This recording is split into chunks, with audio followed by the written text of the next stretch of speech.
So histamine, what is it? It's actually made by the amino acid histidine, and it actually has a vasodilating effect. So when you're actually making histamine, it's not necessarily a bad thing. It's really a problem when you have a lot of other issues going on. When you're chronically inflamed, that histamine is going to cause a lot of other symptoms when it's chronic, right? But histamine has effects on vasodilating, helps regulate sleep and memory. It actually can stimulate hydrochloric acid. But in a chronic state, when you don't have enough enzymes like HNMT, which is a histamine and methyltransferase, or diamine oxidase, DAO, that can impact your body's ability to break it down and to lower those histamine levels. Now, when you're in that chronic state, when these enzymes are low, what's causing that? Typically, anything that's going to drive chronic inflammation is going to impact it. So when you have gut permeability issues, when you have SIBO, general dysbiosis, H. pylori, bacterial imbalances, fungal issues, when you have really crummy digestion, low hydrochloric acid, low enzymes, that's going to impact your absorption and break down a lot of the key nutrients that are needed to actually make enzymes to break down histamine. So you need copper, you need vitamin C, you need B6. They play a really important cofactor to actually break down histamine. That's really big. And so there's also certain medications, right, that can actually impact histamine. So you have things like Pepsid AC or Zantac. These are your typical H2 blockers where if you're having a histamine reaction, those will typically be given.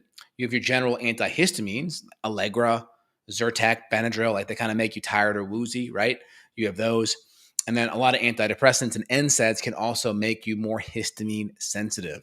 Plaquenil, Humira, some of your blood pressure medications like propanolol. These are different medications that can really impact you. But again, if you're having a SIBO or bacterial overgrowth, there are definitely microbes that can significantly impact and actually stimulate histamine. So you can have things like Morganella and Klebsiella and Pseudomonas and Citrobacter and Proteus.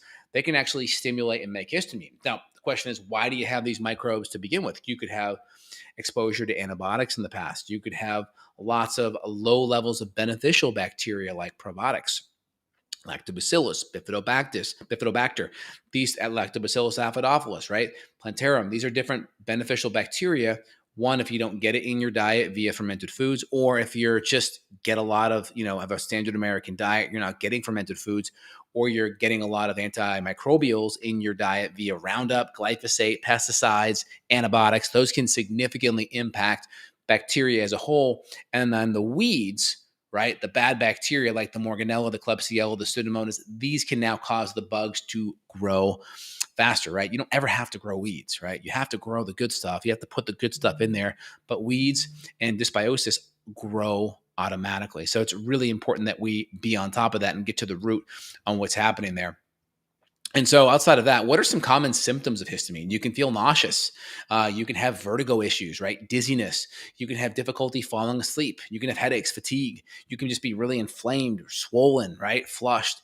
And again, the histamine, right? It's a vasodilator. During a natural response, you bump your elbow, it swells up. There's a histamine response that's happening there that's designed to help increase blood flow, get immune cells in there to decrease that inflammation. The problem when it's chronic and out of control, now we start to have a lot of histamine issues. Now, people may say, I'm going to go to my conventional MD and I'm going to get treated mast cell issues, right? I'm going to go on Enbrel or different medications, different antihistamine, whether it's H1, H2, or different experimental newer mast cell or histamine blockers. How is that getting to the root cause?